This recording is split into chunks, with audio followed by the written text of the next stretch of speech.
अस्सलाम वालेकुम, welcome back. और मेरी दुआ है कि आप सब बिल्कुल ठीक-ठाक हों। आज आप लोगों से एक रेसिपी शेयर करने जा रही हूँ, बहुत ही आम और सादा-सी हर घर में बनाई जाती है और मेरे ख़्याल से इसकी भी रेसिपी सबको पता ही होगी, आलू के कबाब।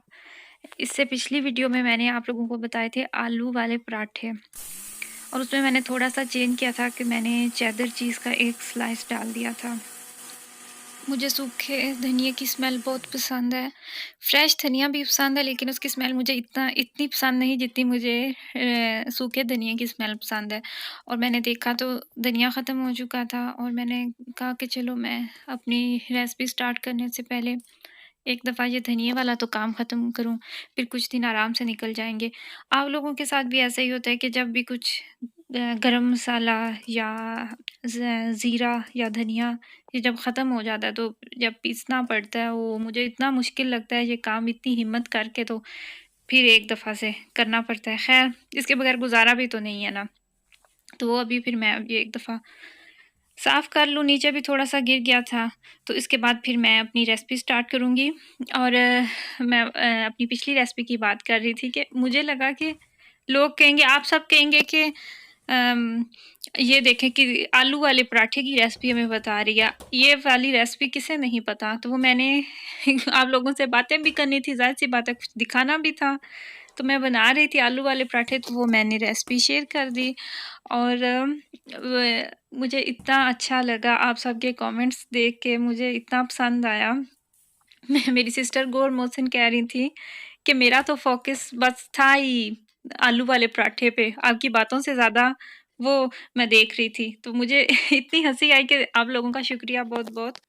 इतनी आम-सी और सादा-सी रेसिपी जो कि हर घर में मतलब जिसका सब कोई तरीका आता है, उसके बावजूद आपने इतने प्यार से मेरी रेसिपी देखी, एक-एक चीज़ आपने नोट की, उसके लिए बहुत-बहुत शुक्रिया। आप लोगों का प्यार है और इसी प्यार की वजह से मैं न मज़ीद और मज़ीद वीडियोज़ बना रही हूँ।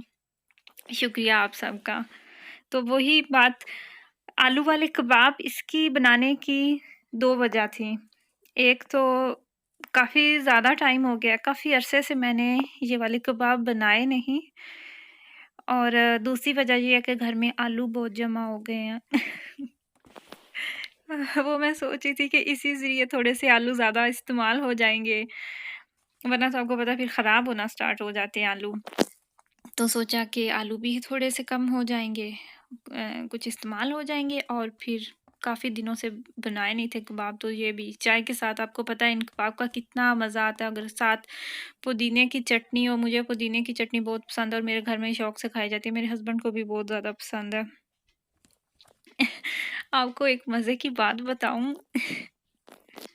हँसी आ रही है मुझे कि इससे पहले वाली वीडियो में जो इससे मेरे ख़्याल से 2 वीडियो पहले मैंने एक व्लॉग शेयर किया था, तो मेरे हस्बैंड कह रहे थे कि तुम हर वीडियो में कहती हो कि मेरे हस्बैंड को ये भी नहीं पसंद, ये भी नहीं पसंद, तो वो लोग कहेंगे कि तुम्हारे हस्बैंड को पसंद क्या है? मैंने कहा मैं तो वही बात बता रही हूँ ना कि अब मैं बस बातें कर रही होती हूँ तो वो फिर जैसे जो भी बात माइंड में आती है मैं पहले बिल्कुल भी सोच के नहीं आती कि मैंने ये बातें करनी है और ये मैंने नहीं बातें करनी। मैं बस एक दफ़ा से जब वीडियो बनाती हूँ फिर मैं उसके वॉइस ओवर करती हूँ तो मैं बस एकदम से जो बातें मेरे माइंड में आती हैं वो मैं बोल देती हूँ और बाद में मैं सुनती भी नहीं हूँ। हाँ, जिधर से मुझे लगती है कि वीडियो थोड़ी-सी एडिटिंग मैं करती हूँ, वो मैं बोलने से पहले ही करती हूँ कि यहाँ से मैंने थोड़ी-सी वीडियो को तेज़ करना है, यहाँ से मैंने थोड़ी-सी वीडियो स्किप करनी है, यहाँ से बोरिंग हो रही है, जो मुझे लगता है। बाकी मैं बिल्कुल भी प्रॉपर तरीके से बैठ के सुनती नहीं हूँ और ये तो आपको पता है कि अपनी आवाज़ सुनना नाकाबिले बर्दाश्त है। अपनी आवाज़ सुनी भी नहीं जाती, वो आपको हमेशा यही लगता है कि यहाँ से भी आपने नहीं ठीक से बोला, यहाँ से भी आपने नहीं ठीक से बोला। तो बस ऐसे ही जो बातें माइंड में आ जाती हैं बस बोल देती हूँ। हाँ, मैं ये सोचती हूँ कि मैं किस टॉपिक पे बात करूँ या कौन-सा टॉपिक अच्छा रहेगा, किस बारे में मैं आपको इन्फॉर्मेशन दूँ या जिससे फिर आपके कमेंट्स के ज़रिए मुझे भी कुछ अच्छी-अच्छी बातें सुनने को, पढ़ने को मिले। और मेरी एक सब्सक्राइबर मेरी बहुत प्यारी सिस्टर कह रही थी कि उन्हें उनका बेटा किंडरगार्टन में ही खाना खाता है और उन्हें वहम रहता है कि पता नहीं उनके बच्चों ने कुछ खाया भी होगा या नहीं। ये वहम मुझे तो लगता है हर माँ को ही होता है, लेकिन आपको कुछ अरसे बाद आपको खुद ही अपने बच्चे की सेहत से ही अंदाज़ा हो जाएगा।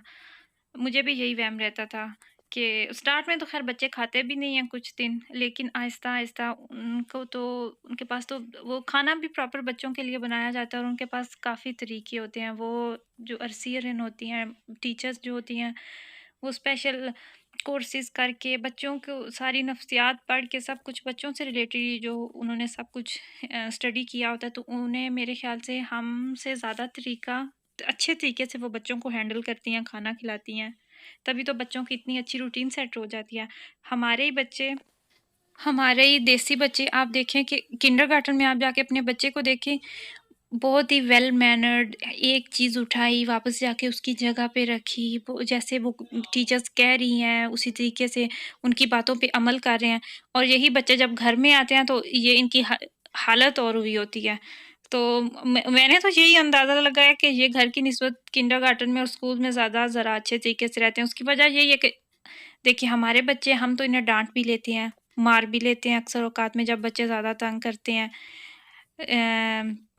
मारने से मेरा मतलब ये नहीं कि वो जैसे आजकल सोशल मीडिया पे जैसे मौलवी तशद्दुद करते हैं, वो नहीं मेरा मतलब है कि हल्का फुल्की कोई थप्पड़ थोड़ा-सा लगा लिया, कमर पे या जैसे मैं मारूँगी या जैसे हम बच्चे को डराते हैं।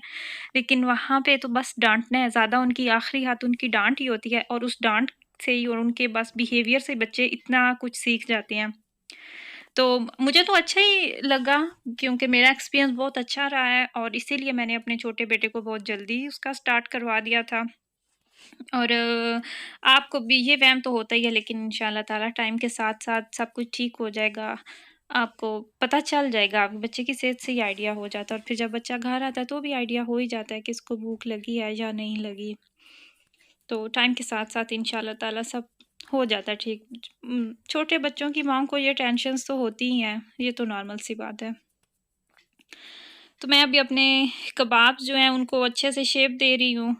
ज़्यादा मुश्किल नहीं पेश आई क्योंकि अगर आलू जो आपने बॉयल किए हैं वो बिल्कुल ड्राई हों, उनमें पानी नहीं हो तो कबाब जो हैं वो बहुत अच्छे तरीके से बन जाते हैं। थोड़ा-सा मैंने हाथों पे ऑयल लगा के तो मैंने सारे कबाब ऐसे ही बना लिए।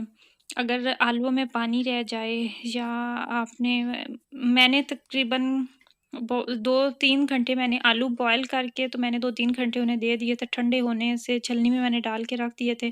आलू बिल्कुल ठंडे भी हो गए थे और पानी भी बिल्कुल ड्राई हो गया था और बस प्याज़ डालिया मैंने, नमक, मिर्च और सूखा धनिया, और ज़ीरा, थोड़ा-सा गरम मसाला और एक सब्ज़ मिर्च डाली है मैंने हाफ़, जो कड़वी नहीं होती, क्योंकि मेरे हस्बैंड को ज़्यादा मिर्चें भी नहीं पसंद और वो फिर बच्चे भी आपको पता है ज़्यादा तीखा नहीं खा सकते। वैसे इस तरह की चीज़ें तो तीखी ज़रा मसाला तेज़ हो तो ही खाने वाली होती हैं, वैसे तो मज़ा नहीं आता। तो फिर आप अपनी मर्ज़ी के मुताबिक आप इसमें मसाला ज़्यादा भी कर सकते हैं, नमक, मिर्च और धनिया आप डाल लें, फ्रेश धनिया तो बहुत ही अच्छी बात है। पुदीना आप डाल सकते हैं, मिर्चें आप ज़्यादा कर सकते हैं, प्याज़ आप ज़्यादा कर सकते हैं बारीक, कि जो गिरे नहीं, निकले नहीं बाद में जब आप कबाब को शेप देते हैं। अगर प्याज़ सही से बारीक काटे हुए नहीं हों तो वो बार-बार आपकी वो कबाब जो हैं वो भी ख़राब हो रहे होते हैं और वो उससे वो रुकते भी नहीं, वो बार-बार नज़र आ रहे होते हैं। और कुछ लोग अंडे में डिप करते हैं प्याज़, तो मैंने अंडा नहीं इस्तेमाल किया। उसकी भी 2 वजह, एक तो मुझे अंडे की स्मेल नहीं पसंद, वो मुझे बाद में भी जब कबाब फ्राई हो जाते हैं तो भी मुझे अंडे की स्मेल आती है। और दूसरी ये कि मुझसे अंडे में डिप करके तो फिर बाद में ब्रेड क्रम्ब्स से वो मुझसे ठीक से बनते नहीं, वो मुझे ऐसे लगता है कि ऑयल में जाके वो फैल जाते हैं या फिर बड़ा शोर मचाते हैं, कबाब पटाक-पटाक स्टार्ट हो जाती है। तो बेसन से मुझे तो ठीक लगता है कि आप पतला-सा रख लें, तो इससे बहुत अच्छी शेप आ जाती है कबाब की। आप देखेंगे कि कितने अच्छे सख्त पहले बने भी बहुत प्यारे थे। मुझे ज़रा भी इतनी जल्दी मैंने बना लिया, कोई मसला नहीं मुझे बना। और अभी भी आप देखें जैसे-जैसे कोटिंग मैं करती जा रही हूँ, ब्रेड क्रम्ब्स लगाती जा रही हूँ, तो कबाब जो हैं वो बिल्कुल सख्त होते जा रहे हैं, मतलब कि पतले नहीं हैं, आपको मसला नहीं बन रहा कि आपने हाथ में कबाब लिया है तो वो उसका अमेज़ा पतला है या वो उसकी शेप ख़राब हो रही है। तो वो इससे बहुत अच्छे और टेस्टी बनते हैं कबाब। आप ज़रूर ये वाली रेसिपी ट्राई कीजिएगा। ज़्यादा मसाले भी नहीं हैं, कुछ ऐसी चीज़ नहीं है कि जो आपको लेने में या ढूँढने में मसला बने। तकरीबन हर चीज़ ही आपके घर में मौजूद होती है। और पहले से कबाब बना के रख लेने से, ये काम ख़त्म कर लेने से बाद में आपका जब फ्राई करते हो तो आपका आधे से ज़्यादा तो आपका काम ख़त्म हो जाता है। बजाए इसके कि अगर आप साथ-साथ कोटिंग कर रहे हो और डायरेक्ट आप फ्राइंग पैन में डाल रहे हो तो वो फिर आपको मसला बनता है और आप फ्राइंग पे ज़्यादा अच्छे तरीके से ध्यान नहीं दे पाते। तो इसका बेस्ट तरीका यही होता है कि पहले आप कबाब उनको शेप दे के भी रख लें, बाद में उनकी कोटिंग भी कर लें, तो फिर आपका काम ख़त्म हो जाता है। बस आपने फिर ऑयल डाला फ्राइंग पैन में और साथ में आपने कबाब डाले और बस आप साइडें चेंज करते जाएँ और आपका कबाब जो है वो तैयार होते जाएँगे। और इसी तरह मैं मुझे लगता है कि जितनी मुझे कबाब की ज़रूरत है, मैं इसी तरह सब फ्राई कर लूँगी।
कबाब जो हैं वो तैयार हो चुके हैं।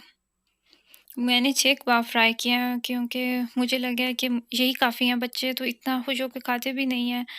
और बाकी जो थे कबाब वो मैंने अलहदा से प्लेट में रख लिए हैं, ये मैं फ्रीज़ कर दूँगी। फिर जब कभी ज़रूरत पड़ेगी तो निकाल के फिर आप फ्राई कर लें। और यहीं पे मैं अपनी वीडियो का भी इख्तिताम करूँगी। आपसे मुलाकात होगी नेक्स्ट वीडियो में।